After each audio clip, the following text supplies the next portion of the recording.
بسم اللہ الرحمن الرحیم الحمد للہ رب العالمین وبہ نستعین وصلی اللہ وسلم علی سید الانبیاء والمرسلین وعلی آلہ واصحابہ اجمعین ومن تبعہم بإحسان الی یوم الدین اما بعد۔ ایک اہم نصیحت جو میرے اور آپ کے لیے ہے وہ یہ ہے کہ اللہ سبحانہ و تعالیٰ نے ہمیں جو پیدا فرمایا ہے اللہ تعالیٰ کی عبادت کے لیے، اللہ رب العالمین نے اسی لیے جنت اور جہنم بنائے ہیں، تو اس کے لیے ہمیں بہت سنجیدگی کی ضرورت ہے۔ مجھے جو بڑی اہم بات کہنی ہے وہ یہ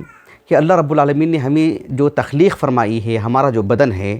اس میں اللہ تعالیٰ نے جسمانی اعتبار سے اور اندرونی اعتبار سے بہت ساری چیزیں اللہ نے ایسی رکھی ہیں جو انسان کی زندگی کا لازمہ ہیں۔ انسان کو خوشی ہوتی ہے، غم ہوتا ہے، دکھ ہوتا ہے، بے چینی ہوتی ہے، اور انسان میں غصہ آتا ہے، ہنسی آتی ہے، خوش ہوتا ہے، یعنی دسیوں مزاج انسان کے اندر موجود ہیں۔ ان میں سے ایک یہ بھی ہے کہ انسان دھیرے دھیرے جب کام کرتا ہے، رفتار بڑھ جاتی ہے تو انسان کی طبیعت میں اکتاہٹ محسوس ہوتی ہے، وہ سست رفتاری آتی ہے اور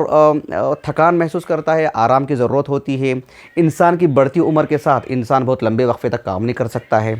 مجھے یہ تمہیدی باتیں کیوں رکھنی پڑیں؟ یہ بتانے کے لیے کہ جو ہے انسان میں سستی کا آنا، انسان میں یعنی ایک طرح سے طبیعت کو بوجھل محسوس کرنا، یہ فطری چیز ہے۔ لیکن انسان جب چست رہتا ہے، انسان میں جو پھرتیلاپن ہے، اس سے انسان سبھی کام کرتا ہے، سارے کام خوش اسلوبی سے انجام دیتا ہے۔ محض اللہ کی عبادت کی جب بات آتی ہے، قرآن پڑھنے کی، ذکر و اذکار کی، اللہ کے دین کو قبول کرنے کی، اللہ کے دین کو سمجھنے کی، اللہ کے دین کو پڑھنے کی، اللہ کی قربت کو حاصل کرنے کی، تب جا کر کے یہ پھرتیلاپن یعنی ختم ہو جاتا ہے اور ہم سستی کا مظاہرہ کرتے ہیں۔ تو یہ منافقین کی صفت ہے۔ ہم دیکھتے ہیں دنیا بھر کے لوگوں کو اپنے کام کاج میں بہت چست نظر آتے ہیں اور دنیا ان کی بڑی قدر کی نگاہ سے دیکھتی ہے، اور کیوں نہیں، ضرور دیکھنا چاہیے۔ لیکن جب بات اللہ کے دین کی آتی ہے، اللہ کی عبادت کی آتی ہے، تو وہیں جا کر کے کیوں یہ چستی سستی میں بدل جاتی ہے۔ کیوں انسان اخبار پڑھنے میں تازگی محسوس کرتا ہے، میچ دیکھنے میں تازگی محسوس کرتا ہے، لیکن اللہ کے دین سے متعلق پڑھنے سننے سے متعلق اللہ کی عبادت کے لیے یہ منافق کی صفت ہے۔ اسی چیز کو میں آج واضح کرنا چاہ رہا ہوں۔ اللہ سبحانہ و تعالیٰ نے منافقین کی قرآن مجید میں جو صفات بتائے ہیں، احادیث مبارکہ میں جو صفات ملتی ہیں، ان میں ایک نمایاں صفت یہ ہے کہ منافقین کا سست ہونا نہیں ہے، اللہ کی عبادتوں میں سستی کا مظاہرہ کرنا ہے۔ دیکھیں، انسان کی طبیعت اکتاہٹ محسوس کرتی ہے تو قرآن بند کر دے، ذکر و اذکار نہ کرے، سو جائے، لیکن چستی ہونے کے باوجود اللہ کے دین کے لیے پیچھے ہٹنا، سستی کا مظاہرہ کرنا، یہ منافقین کی صفت ہے۔ اللہ تعالیٰ نے قرآن مجید میں فرمایا سورۃ النساء میں، یعنی ان المنافقین یخادعون اللہ وهو خادعهم واذا قاموا الى الصلاة قاموا كسالى يراؤون الناس ولا يذكرون اللہ الا قلیلا۔ غور طلب بات یہ ہے کہ اللہ سبحانہ و تعالیٰ نے یعنی ان کو محض یہ سست قوم ایسے نہیں کہا کہ جب یہ نماز کے لیے کھڑے ہوتے ہیں، ان المنافقین یخادعون اللہ وهو خادعهم واذا قاموا الى الصلاة، نہیں، جب اللہ کی عبادت کی بات آتی ہے، نماز کی بات آتی ہے تو قاموا کسالى، یعنی جب باہر جائیں گے، لوگوں سے کھڑ کے بات کریں گے، اپنے گھر کے کام کاج کریں گے، کچھ اور ان کی زندگی کے کام کاج ہوں گے، تو ایسے گوئے کہ نشیط ہیں، قاموا نشیطاً، قام نشیطاً، یہ معنی ہو جائے گا کہ جو بہت چستی سے کھڑے ہوئے ہیں۔ لیکن جب رات نماز کی آتی ہے تو جو قاموا کسالى، جو بالکل ہی سست رفتاری اختیار کرتے ہیں، یہ منافقین کی صفت ہے۔ اللہ تعالیٰ نے ایک جگہ پر فرمایا سورۃ التوبہ میں، وما منعهم ان تقبل منهم نفقاتهم الا انهم كفروا بالله وبرسوله واقاموا الصلاة وآتوا الزكاة واقاموا الصلاة۔ اللہ تعالیٰ نے کہا کہ وما منعهم ان تقبل منهم نفقاتهم الا انهم كفروا بالله وبرسوله، کہ یہ اللہ سبحانہ و تعالیٰ نے ان کی جو انفاق ہے، ان کا جو خرچ کرنا ہے، ان کی جو نیکیاں ہیں، اللہ نے قبول نہیں کی۔ کیوں نہیں قبول کی؟ اس لیے کہ یہ یعنی اللہ اس کے رسول کا انکار کرتے ہیں، اور نماز پڑھتے ہیں تو صرف سستی سے نماز پڑھتے ہیں۔ وما منعهم ان تقبل منهم نفقاتهم الا انهم كفروا بالله وبرسوله ولا يأتون الصلاة الا وهم كسالى، یہ آیت کریمہ ہے، ولا يأتون الصلاة الا وهم كسالى ولا ينفقون الا وهم كارهون، یعنی یہ نماز کا ان کا جو آنا ہوتا ہے سست رفتاری سے، بھئی بوجھل محسوس کرتے ہیں۔ پورا مسلم معاشرہ ہے، سب نماز کو جا رہے ہیں، اب مجھے بھی زبردستی جانا پڑ رہا ہے، مجھے بھی زبردستی دکان سے نکلنا پڑ رہا ہے، یعنی اللہ کی عبادت میں سستی، یہ نفاق ہے، نسأل اللہ العافیۃ والسلامہ۔ ابن کثیر رحمہ اللہ نے بہت دل کو لگنے والی بات کہی آپ نے، جو سورۃ النساء کی آیت کریمہ میں نے جو پڑھا نا، اس آیت کریمہ کی تفسیر میں کہا کہ ھذہ صفۃ المنافقین هذه صفة المنافقين في أشرف الأعمال وأفضلها وخيرها۔ ابن کثیر رحمہ اللہ نے کہا یہ منافقین کی سست رفتاری دیکھیے جو سب سے اشرف، سب سے افضل اور سب سے خیریت والا جو عمل ہے اس میدان میں ان کی یہ سست رفتاری ہے، نسأل اللہ العافیۃ والسلامہ۔ ابن کثیر رحمہ اللہ نے کہا کہ وہی الصلاۃ اذ قاموا علیہا قاموا وہم کسالی عنہا، جب نماز کے لیے کھڑتے ہیں تو تب جا کر کے سست رفتاری ان کے اندر آتی ہے، تب جا کر کے سستی کا مظاہرہ کرتے ہیں، تب جا کر کے طبیعت میں ایک بوجھل طبیعت محسوس کرتے ہیں۔ ابن کثیر نے کہا کہ وجہ کیا ہے اس کی؟ لأنہم لا نیت لہم فیہا ولا ایمان لہم بہا ولا خشیہ ولا یعقلون معناها۔ ابن کثیر نے کہا کہ اصل میں ارادتاً اپنے دل کے ارادے سے وہ نہیں آتے ہیں، معاشرہ کھینچ کے لاتا ہے ان کو، وہ جو ہے مطلب کچھ دنیاوی مفاد انہیں کھینچ کے لاتا ہے، دنیاوی ضرر سے بچنے کے لیے وہ سامنے نکل کے آتے ہیں۔ بہرحال نسأل اللہ العافیۃ والسلامہ، نہ ایمان ہوتا ہے، نہ خشیت ہوتی ہے، نہ اس کا معنی مفہوم وہ سمجھ پاتے ہیں۔ اللہ رب العالمین نے سورۃ التوبہ میں کہا، سورۃ التوبہ کو جو ہے سورۃ الفضیحہ بھی کہتے ہیں، ابن عباس نے جیسے کہا رضی اللہ عنہ، صحیح بخاری میں کتاب تفسیر میں۔ تو یہ کہنا میں چاہتا ہوں آپ کو کہ اللہ تعالیٰ نے ان کی جو بات بیان فرمائی وہ یہ کہ یا ایھا الذین آمنوا اذا قیل لکم انفروا فی سبیل اللہ اثاقلتم الی الارض، یعنی اللہ رب العالمین نے اہل ایمان کو منافقین سے جدا کرنے کے لیے کہا کہ آپ کو منافقین کا طرز نہیں اختیار کرنا چاہیے۔ اگر آپ اپنے آپ کو مومن کہتے ہیں، مسلمان کہتے ہیں، اللہ سبحانہ وتعالیٰ کے دین کو قبول کرنے کا جب آپ نے اظہار کر دیا ہے، آپ نے اس کی جب ٹھان لی ہے، تو اللہ سبحانہ وتعالیٰ نے فرمایا کہ جب اللہ کے راستے میں نکلنے کے لیے کہا جاتا ہے تو کیوں اپنی طبیعت کے اعتبار سے آپ بوجھل محسوس کرتے ہو، کیوں زمین سے چمٹ جاتے ہو، کیوں زمین سے جدا ہونا نہیں چاہتے ہیں؟ تو یہ جو ہے نا یہ خطرناک چیز ہے۔ میں کہہ رہا ہوں کہ سست رفتاری فی نفسی غلط نہیں ہے، اللہ کے دین کے نام پر ہی جب سستی آتی ہے۔ اب لاک ڈاؤن سے متعلق ہم گھروں میں ہیں، یقیناً بیٹھے بیٹھے پڑھتے کرتے کرتے انسان تھک جاتا ہے، سو جائے، آرام کرے یقیناً، لیکن آدمی جیسے مثال کے طور پر ہم دیکھتے ہیں میچ دیکھ رہے ہیں، کتنی چستی ہوتی ہے، کتنا نشہ ہوتا ہے اس کا، اور کتنی یعنی طبعی اعتبار سے کتنے نشیط ہوتے ہیں، لیکن جب وہی اللہ کا دین انہیں بتایا جاتا ہے، کوئی سمجھاتا ہے یا کوئی کتاب پڑھنے کی بات آتی ہے، قرآن پڑھنے کی بات آتی ہے، آدھے صفحے کے بعد نیند آنے لگتی ہے، 2 منٹ کسی کی تقریر سنتے ہیں تو نیند آ جاتی ہے۔ تو یہ کہیں نہ کہیں اس معاملے میں ایمان پر نظر ثانی کرنے کی ضرورت ہے۔ اسی لیے اللہ کے رسول جن چیزوں سے پناہ مانگا کرتے تھے، امام بخاری رحمہ اللہ نے اپنے الجامع الصحیح کی کتاب الدعوات میں ایک حدیث مبارکہ لائے ہیں، حدیث عائشہ۔ ام المؤمنین عائشہ کہتی ہیں رضی اللہ عنہا کہ آپ صلی اللہ علیہ وسلم اس بات سے بھی پناہ مانگتے تھے کہ اللہم انی اعوذ بک من الکسل، یعنی سستی سے۔ دیکھیں انسان، جیسے کہ میں نے کہا نا کہ تمہیدی کلمات میں کہ انسان ہے تو جب وہ کام کاج کرتا ہے تو اس میں سستی آنا لازمی ہے۔ جب اسی سے پناہ مانگا گیا کہ بھئی میں سست نہ رہوں، انسان کے وقار اور انسان کی تہذیب کے خلاف ہے وہ، خلاف یعنی اس معنی میں کہ اس دھبا ہے وہ اس پر، لوگ پسند نہیں کرتے کہ کوئی انسان سست ہو اور جو ہے اس کے اندر جو ہے تیز رفتاری نہیں ہے، کام کاج میں فاسٹ نہیں ہے، لوگ اسے اچھی نگاہ سے نہیں دیکھتے ہیں۔ اس چیز سے پناہ مانگا گیا،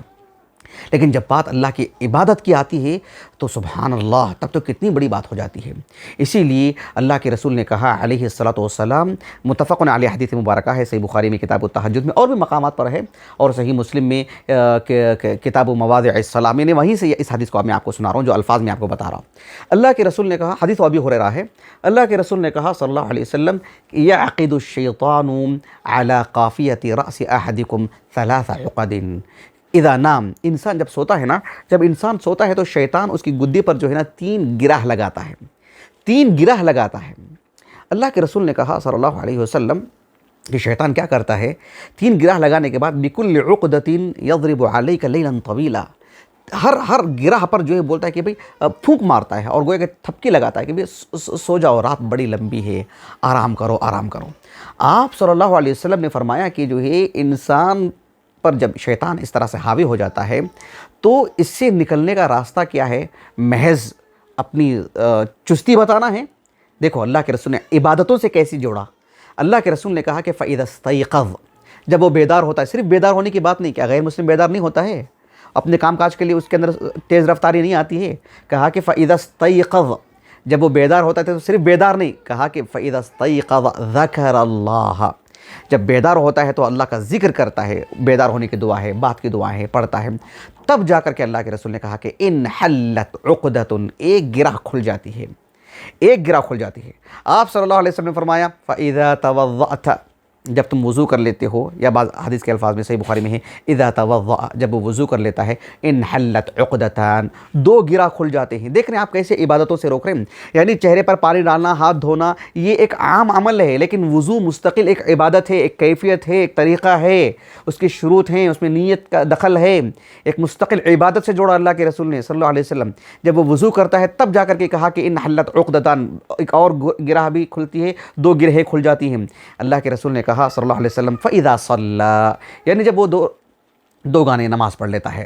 دو رکعت نماز پڑھ لیتا ہے، جب صبح میں بیدار ہوتا ہے، فجر کی سنت ہے، فجر کی نماز ہے، تب کیا ہوتا ہے انحلت العقد، اس کی سبھی گرہیں کھل جاتی ہیں۔ پھر رسول اللہ صلی اللہ علیہ وسلم نے فرمایا تب اس کی صورت کیا ہوگی، اصبح نشیطا طیب النفس، بالکل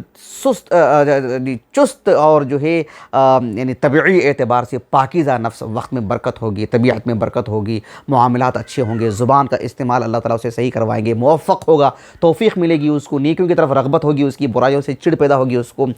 اللہ سبحانہ و تعالیٰ اس کے ساتھ بہتر معاملہ کریں گے، ایک ہفتے کا کام ایک دن میں کر لے گا، وہ اتنی برکت دیں گے اللہ سبحانہ و تعالیٰ اس کو، بہت ساری چیزیں ہوں گی۔ کہا کہ وَإِلَّا اگر یہ صورتحال نہیں ہوگی تو اللہ کے رسول نے کہا صلی اللہ علیہ وسلم کہ اصبح خبیث النفس کسلان، بالکل یعنی طبعی اعتبار سے خبیث النفس، یہ جو لفظ ہے بہت خطرناک لفظ ہے، خبیث النفس کہا اللہ کے رسول نے، اس طبعی اعتبار سے اس کے اعمال، اس کے اقوال، اس کا اٹھنا بیٹھنا، اس کا رہنا سہنا، اس کا اندرون، وقت میں برکت کی کمی،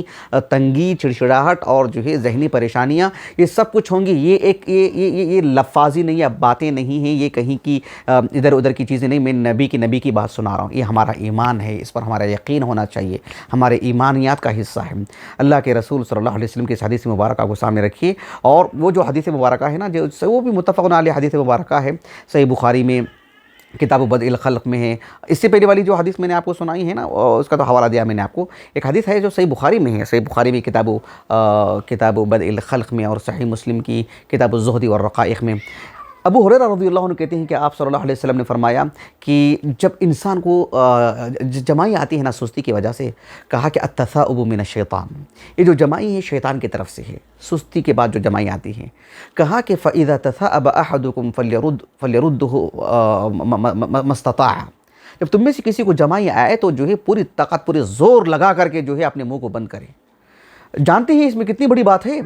اللہ کے رسول نے کہا صلی اللہ علیہ وسلم کہ اذا قال احدکم ہا، جب ایک آدمی منہ کھولتا ہے اور جمائی لیتا ہے تو کہا کہ ضحک الشیطان، ضحک منہ الشیطان، شیطان اس پر ہنستا ہے۔ آپ اندازہ لگائیے کہ ہم بحیثیت ایک انسان، یعنی ہم دیکھتے ہیں کہ بھئی میرا جو مخالف ہے اس پر میرا عیب ظاہر نہ ہو، میری کمی ظاہر نہ ہو، میرے کھانے پینے میں، میرے اوڑھنے پہننے میں، میرے چلنے پھرنے میں، میرا کوئی بھی عیب ان پر نہ ہو کہ وہ مجھ پر ہنسے۔ میرا دوست ہنس لیتا ہے ٹھیک ہے، لیکن میرا مخالف، میرا دشمن جو ہے مجھ پر ہنسے، مجھے برداشت نہیں ہے۔ کیا شیطان ہماری اس طرز عمل پر ہنستا ہے کہ ہمیں برداشت ہے؟ ہمارا شیطان ہمارا دشمن ہے، وہ ہم پر ہنس رہا ہے۔ کتنی غیرت آنی چاہیے ہمارے اندر، اور کتنا جو مطلب غصہ آنا چاہیے، اور کتنا اس کی خلاف ورزی کرنی چاہیے کہ بھئی، اور اس کو ہم کو ہنسنے کا موقع نہیں دینا چاہیے۔ سبحان اللہ، یہ بہت بڑی بات ہے، سبحان اللہ العظیم۔ بہرحال آخری بات، ہم طبعی اعتبار سے جو بھی ہمارا معاملہ ہو، لفظ خبیث کہ بھئی میں خبیث ہوں، ایسے الفاظ نہیں کہنا چاہیے۔ ایک حدیث مبارکہ ہے جسے امام بخاری رحمہ اللہ کتاب الادب میں، اور امام مسلم رحمہ اللہ کتاب الالفاظ والادب میں لے کر آئے ہیں۔ ام المؤمنین عائشہ کہتی ہیں رضی اللہ عنہا کہ آپ صلی اللہ علیہ وسلم نے فرمایا لا یقولن احدکم خبثت نفسی، کوئی شخص یہ نہ کہے کہ بھئی میں خبیث، میرا نفس خبیث ہو گیا ہے، نہیں کہنا چاہیے۔ کیا کہنا چاہیے؟ کہا کہ جو ہے اگر کوئی ایسا معاملہ ہو تو کہا کہ وَلْيَقُلْ لَقِسَتْ نَفْسِي، لقیسہ، لام قاف پر کسرہ، لقیسہ سین ہے، صاد نہیں ہے، لقیسہ۔ تو اب لقیسہ کے معنی کیا ہیں؟ اب آپ جو ہے موجم کھول کر کے دیکھیے، یعنی ابن فارس کہتے ہیں کہ کلمۃ تدل علی نعت غیر مرضی، یعنی ایسی صفات، ہمارے اقوال، ہمارے افعال، ہمارا جو بھی کردار ہے جو ناپسند ہوتا ہے، اسی کے لیے لقیسہ کا فعل آتا ہے۔ لیکن لقیسہ میں کا معنی اگر آپ دیکھیں گے، لقیسہ ای خبوثہ، خبیث ہونا، لیکن سبحان اللہ شریعت نے ہمیں اپنی عزت کرنا سکھایا کہ جو ہے طبعی اعتبار سے اگر ہمارے اندر ایسی کمزوری آ جائے تو اپنے نفس کو خبیث ایسا یعنی غلط لفظ استعمال نہ کریں، حالانکہ معنی ایک ہی ہے لیکن معنی لفظ ایسا استعمال کریں جس پہ تھوڑی سی خوبصورتی، تھوڑا سا جمال ہو، ذرا اپنے نفس کے موافق ہو۔ خبیث لفظ ایسا اپنے نفس کے لیے استعمال نہ کریں۔ یہ بدن وہ ہے، یہ زبان وہ ہے، یہ چہرہ وہ ہے جو اللہ کے سامنے جھکتا ہے، اس زبان سے کلمہ صادر ہوتا ہے، اس سینے میں قرآن ہے، جتنا بھی ہے کسی کو پورا قرآن ہے، کسی کے سینے میں ایک سورہ ہے۔ تو اپنی بحیثیت مسلمان اپنے نفس کی عزت کرنا سیکھیں، تکریم کریں، یہ سکھایا اسلام نے کہ لقست نفسی کہیں، خبثت نفسی نہ کہیں۔ بہرحال میں اپنی بات کو ختم کرتے ہوئے اصل نقطہ جو بتلانا چاہ رہا ہوں وہ یہ کہ ہم بحیثیت انسان کام کرتے کرتے سست ہو جاتے ہیں، تھک جاتے ہیں، تو قرآن میں بند کر دیں، یہی تو تعلیم ہے اسلام کی، ذکر و اذکار چھوڑ دیں، سو جائیں، یہی بہتر ہے۔ لیکن ہم چست ہیں کس کام کے لیے؟ بیٹھ کے بات کرنے کے لیے، چست ہیں اخبار پڑھنے کے لیے، چست ہیں موبائل کے لیے، بیکار کی کسی اور کام کے لیے، ویڈیو دیکھنے کے لیے، یا جو ہے مطلب بہت دور کی بات کروں تو فلم دیکھنے کے لیے، میچ دیکھنے کے لیے۔ لیکن جب بات اللہ کی دین کی آتی ہے تو ہم کہتے ہیں کہ نہیں بھی مجھے نہیں ہو رہا ہے، نیند آ جا رہی ہے۔ بعض لوگوں کو ہم دیکھتے ہیں بہت کچھ کر لیتے ہیں، کتاب دو نیند آ جاتی ہے، 2 منٹ کی تقریر چلتی ہے، تیسرے منٹ میں نیند آ جاتی ہے۔ یہ کہیں نہ کہیں یہ ہمارا نفس کس طرف مائل ہے دیکھ لیجئے آپ۔ اللہ تعالیٰ میرے اور آپ کی حفاظت فرمائیں۔ میں اپنی بات کو ختم کرتا ہوں۔ سبحانک اللہم و بحمدک، اشہد ان لا الہ الا انت، استغفرک و اتوب الیک۔